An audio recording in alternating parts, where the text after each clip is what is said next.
Welcome back to the channel, lads and ladies. The house is relatively quiet, so I thought I'd try and sneak in one of these replay videos that I know you all love so very much. So who do we have here? AmFam's very own TinyPolska26. And this is the Digger. The Centurion Avery is, well, it's that. It's the splody boy. It's the one that derps.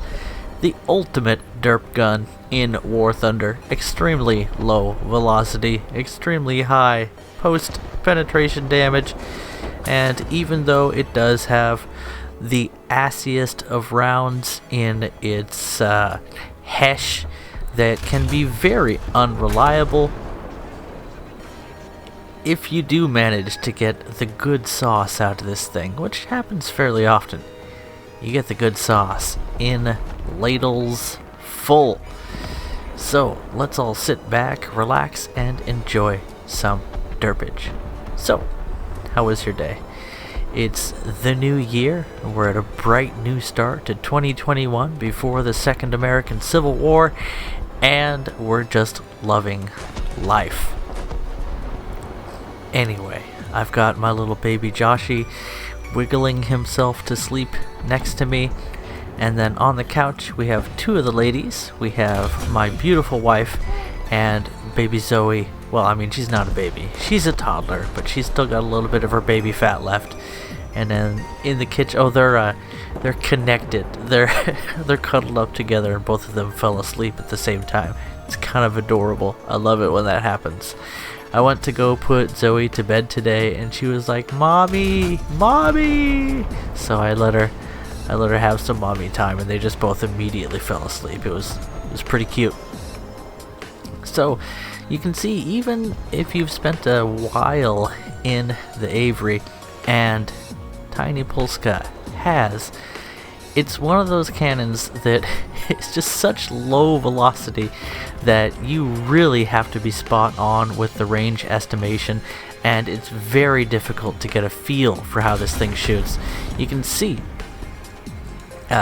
Tiny Polska taking his time with the shot there, and even so, even getting a good side shot on the Tiger, it's not quite enough to one-shot the Teutonic Beast, and that's going to give the enemy Tiger to, looks like a 105, plenty of time to whirl the cannon around. Is Tiny going to go for the shot? Yes, he is, and this time getting the road wheels blows away everything inside the vehicle the way you would like it to the first time. If you don't manage to take down the enemy's engine and cannon breach, the reload rate is so lengthy on the Cent Avery that you are going to have to re-engage someone who's going to have a weapon up hot and ready, and they're going to know where you are, because it's not like you can snipe in this thing. I did have one great replay sent in to me by PumaTato, who was sniping with the Avery, and it was delicious, but that's not something that you can manage on a consistent basis by any means. Already with 3 kills though, Tiny Polska, sorry, I can't think right now. It's been a long day. I have been attacked by children many times today, and I just feel like I can't gather my wits. But picking up his 4th kill, again, hitting the road wheel seems to work fairly well against these enemy tanks, blasting that shrapnelization up through the side armor and just destroying everything the way you can only with such a big ol' besh.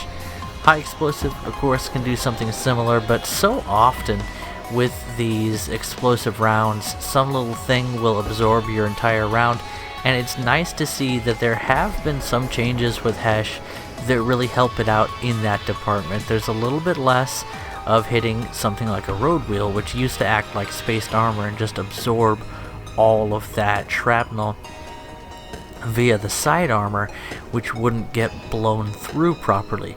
But now apparently the blowing is happening the way that you would expect it to, and who could ask for more?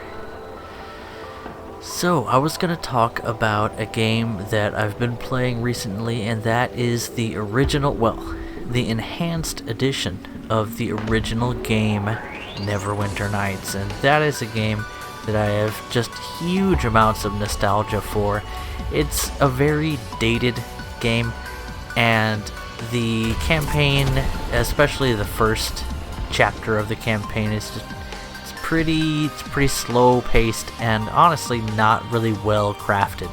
It feels exceedingly generic in terms of things like level design, and there's a lot more of copy pasting and throwing hordes of identical enemies at you, as opposed to having something like randomness, flavor, or variety, or even having you be forced to deal with situations in different or creative ways. And that's one of the most enjoyable things about tabletop RPG, and that's one of the reasons that computer RPGs are never going to be able to match that experience. Not to mention that it is the ultimate form of multiplayer when you have people sitting at a table able to see your expression as you screw over the entire party purely by accident. I mean, come on, sometimes you just make the decision to go with what's cool and it doesn't turn out so hot for your fighter.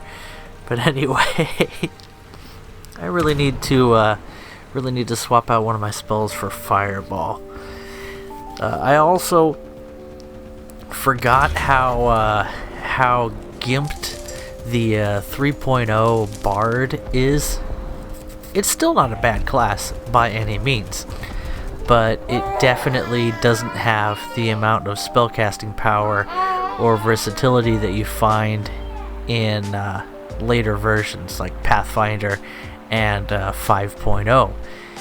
But this now is FlightSimTest in the P-51, and he picks up a first kill on an enemy F4, U4, a very, very deadly aircraft to face when it has an energy advantage or when you're at very low speeds. One of the things that people discount the Corsair for is its fantastic amount of control and authority with its very torquey engine and its very effective flaps. The downside with the flaps on the Corsair, of course, being that they rip exceedingly easily. So you only really want to use them at all when you're under 200 for combat flaps and closer to like 140 for takeoff or landing flaps. And those are stall speeds. So it's one of those things where you pop them on, you pull maneuvers that you shouldn't be able to do because they provide a ridiculous amount of lift, and then you profit from your fantastic amount of horsepower that you have to recover energy very quickly with. So the Corsair is an extremely versatile fighter once you learn how to use it properly. But it doesn't fly just like every other fighter in the game, and if there's any fighter in this game that is just absolutely bread and butter, simple as beans, I'd have to say it's the BF-109. The early versions, the F4 is probably my favorite. It's such a forgiving plane. It's such a simple plane to know what to do in the right situation. Smooth handling, consistent performance. You have a solid advantage in an area that you can definitely use all the time. And the reason I mention that is a close second is the Mustang. It really has all those things going for it, only a little bit less one place and a little bit more in another. I'd say the Mustang has the advantage in weaponry with its massive amount of ammunition for its 650 cals, which allow you to be just a lot more aggressive with your fire, which can cause enemies to spend energy maneuvering. You can spray and pray or just continuously shoot bullets at those swifty Japanese planes. so that you don't even have to maneuver with them, which is the best way to deal with them. In other words, the amount of ammunition you have and the good characteristics of the 50 cal, easy to learn and easy to master, really are a game changer. It really sets the American fighters apart from the competition. But what the Mustang has that makes it stand out is the fact that it doesn't really have any glaring flaws or weaknesses other than the fact that its low speed handling is absolute ass on a cracker, and the rudder just ceases to exist at high speeds. Even not all that high of a speed, you start to get that booty wobble that happens when your rudder loses its authority. So that is definitely the biggest issue with the the P51. Have I been saying the P47? The Mustang, lads and ladies. The P47 is a little bit different of a beast. It just doesn't really lock up, and it continues to have control authority at all speeds. Like the Corsair, it has a very torquey engine and a lot of lift available in the form of the flaps. So it's got a lot going for it as well, but it doesn't have the energy recovery that the Mustang has.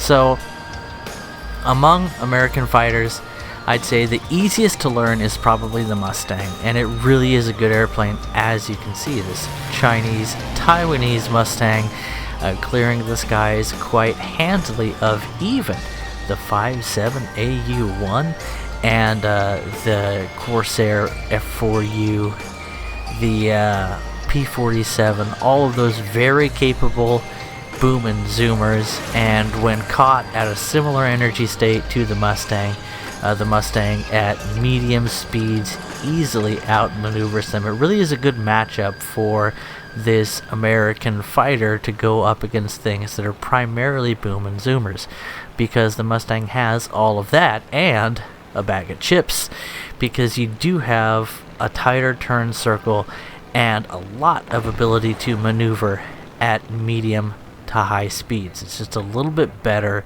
in that regard, and along with it, a good amount of energy recovery. You don't have a fantastic climb rate, but you get back up to speed fairly well. So if you can avoid the first part of the battle where everything is just insane, you can do alright, and that is exactly what we saw FST do there. Now, it's a Pum off as PumaTato faces off against his namesake, and the Poomer becomes the Pumed as he gets pom-pommed by one of PumaTato's comrades. And our guy, the Tater, is he playing sim, or does he have view from the gunner's side? He has view from the gunner's side enabled, so he's going to get that parallax that you get when you play sim, because that's just the kind of guy he is. He's a cool cat, and he came here to Poom, and by goodness, he is pooming some people here in the 47 EBR, a fantastically low battle rating light tank with a decent amount of mobility and more survivability than you would expect on account of its somewhat spaced out crew. I think they have 2 drivers, I'm not quite sure, but they do have 2 drivers hatches, and of course that oscillating turret that pretty much only the French thought was a good idea. There's one American tank with an oscillating turret in the game, and it's not super popular. It had its moment in the sun for sure, but it's nowhere near the amount of power of these, I would call them under-tiered French oscillating turrets that you see. The same turret and gun, exactly same ammunition and capabilities as on the AMX-13. I think it's the AMX-13, right? The light tank, which sits at a 6.0 battle rating and does well there. You see that exact amount of firepower and a similar amount of mobility in the form of the EBR at 4.7. I expect this to go up to at least 5.3. there's really not anything holding it back from doing well at that BR. You have mobility, you have firepower, you have a good vehicle. And then there's the absolute heresy of the M4A1 FL10 that has the same things going for it, with the admitted somewhat less exciting mobility of the M4, which is not bad for a medium tank by any means. By the way, that round should have gone through. Jagdpanzer 38T does not have that amount of armor protection, but volumetric will do what volumetric does. Your armor penetration indicator doesn't count. But with 3 kills and 3 assists already, and getting a little bit of backup from his fellow Ebbers, even looks like bouncing around there from the KV1, what is it, KV1C756R, something like that. Lots of numbers, lots of letters, lots of German premium bias, and that's also what I'm talking about here. The EBR, the M4A1 FL10, which sits at a 4.7, is absolutely ridiculous battle ring. The thing could easily be 5.7. Yeah, there's a little bit of golden bias going on. A little bit of Gaijin handing the best advantage to vehicles that new players might get into and old fans of the game might be tempted to spend their money on. And another bounce on the Jagdpanzer 38T, and yet Puma still alive against the odds. You can see the amount of survivability that the EPR is enjoying right now is not consistent, but it can be absolutely ridiculous. And as PumaTato repairs the cannon barrel here, goes for the long reload now. He must have fired 12 shots, and we are just enjoying the absolute clowniest of clown shows here as the enemy team just doesn't have a response for the fact that this particular EBR is apparently indestructible. However, that Panzer IV is also absorbing a lot of fire. It must be the, what is it, the Panzer IV G, I think, that has the 80 millimeters of frontal armor. But, again, penetration doesn't exactly work the way you would expect it to every time in War Thunder, on account of the fact that shells are volumetric and armor is generally not volumetric. So you can hit a surface that, you know, the 1 pixel that one part of your shell hit is the equivalent of 300 millimeters of armor. And it doesn't matter that it's, you know, a sliver of metal that would easily get pushed aside by a 75 millimeter high velocity anti-tank round. What the game sees is 300 millimeters of armor, and that's what it rolls for. So you just have to be aware of these things. It's one of those things that happens. And you know what? Our guy Puma has definitely been on the receiving end of some, oh, look at those beautiful flashing lights. Lads and ladies, epileptic warning. If you're prone to grand mal seizures, then it might be time to watch a different video. My little chonky had a seizure once, and it was very scary, but we dealt with it the only way you can. And she was fine. She was really little, and she was running a fever for a while. And anyway, she's fine. It was a long time ago. I still remember, and Brooklyn reminds me every now and then, Daddy, Chunky was at the hospital. She had a fever. So cute. The hospital. I'm gonna miss the way that my Brooklyn talks when she starts enunciating properly, but she's always going to be adorable. She's just that kind of person.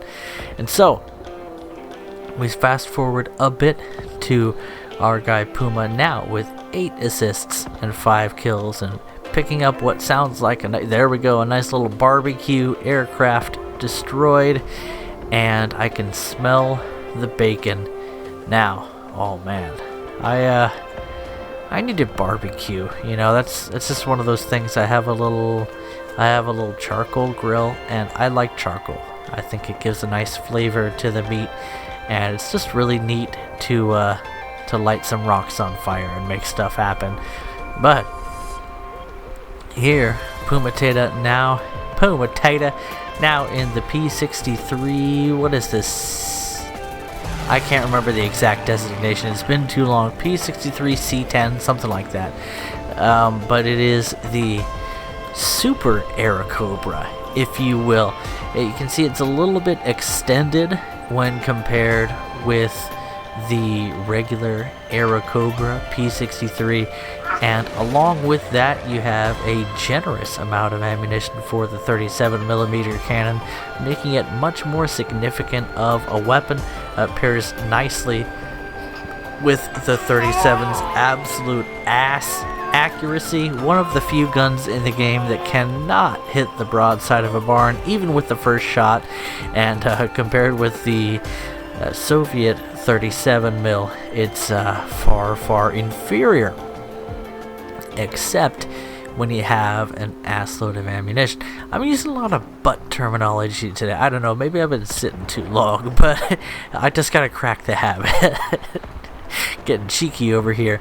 Anyway, let's move on from that whole situation.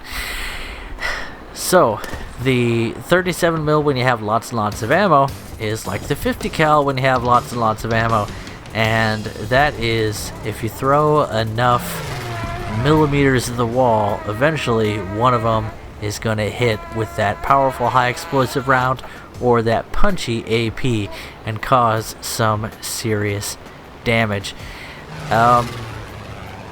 With enough of an energy advantage on the IAR-81C, Puma instead went for more of a flat turn, which I think was kind of a mistake. I think he could have picked up the kill there, but he picks up his 9th assist instead, which is absolutely oakley dokley in my book. All in all, a nice high-scoring game, upwards of 3,500 points, a good contribution to his team, a nice example of EBR bias, showing off the absolutely absurd survivability he enjoyed in a vehicle that is absolutely not balanced with survivability in mind. So, a little bit something terrifying there. If more EBRs can survive the way that Puma did in this match, then it's dark days for anyone that dares to question French ground superiority, which I hear is quite a number of people. So, shredding one wrpl wind, always nice, and picking up some hits on a flak bus as well. Always nice to have people in the air to target those light-skinned Teutonic terrors on behalf of tankers everywhere. The wrpl wind itself, a bane, a thorn in the eye. Oh my goodness, could you imagine the yeah, yucky. The like eyeball fluid that's like milky leaking out of a hole made by a thorn. That is an image I definitely did not need to fall asleep to tonight. And you can hear my boy just grunting, and he's doing exactly what it sounds like he's doing. He's loading that diaper for me. That's the number 2 he's working on. You might even have the distinct joy of hearing him squirt that one out. All my butt puns are coming around to bite me in the ass. But speaking, Puma, check 6, he is performing the Catholic defense. He's doing the dolphin maneuver here. He's just outside the range of that Focke-Wulf's. Oh, he's getting right into range of his 20mm rounds. They are self-destroying, which is kind of self-defeating in a lot of senses. It's better to have rounds that don't explode in the air most of the time, especially for those 20mm. But I think the idea is that they don't fly into your constituency and cause damage to the local farmstead. And the airfield AA scares away the 2 enemy fighters that were on to PumaTato, and that's going to be just about the end of the match. Anyway, 3 replays today. Hope you enjoyed, and I got my work cut out for me. He's cutting the turd as we speak right now. Catch you guys in the next video. Bye-bye.